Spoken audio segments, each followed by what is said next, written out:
Pete the Cat Out of This World by James Dean. It's a great day. Pete the Cat is going to space camp. Pete meets his bunkmate, Glenn. As they unpack, there is an announcement.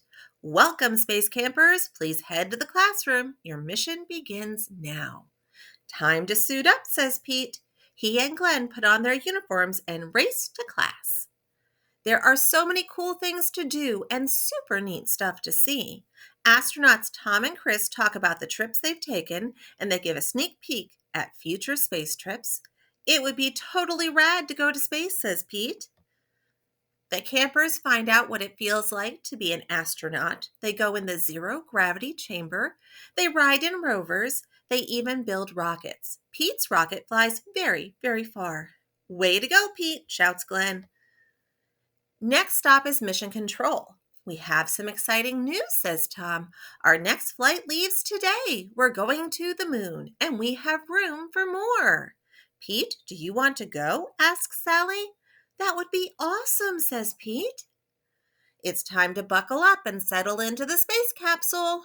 5, 4, 3, 2, 1, liftoff!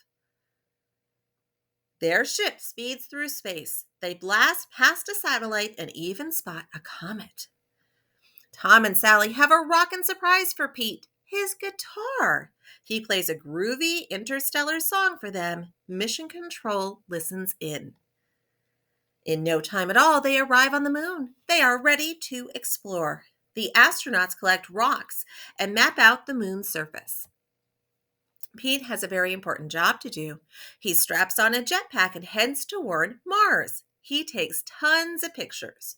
Oh no, Pete lost track of time and the moon is far, far away. He has to make it back to the ship before it blasts off.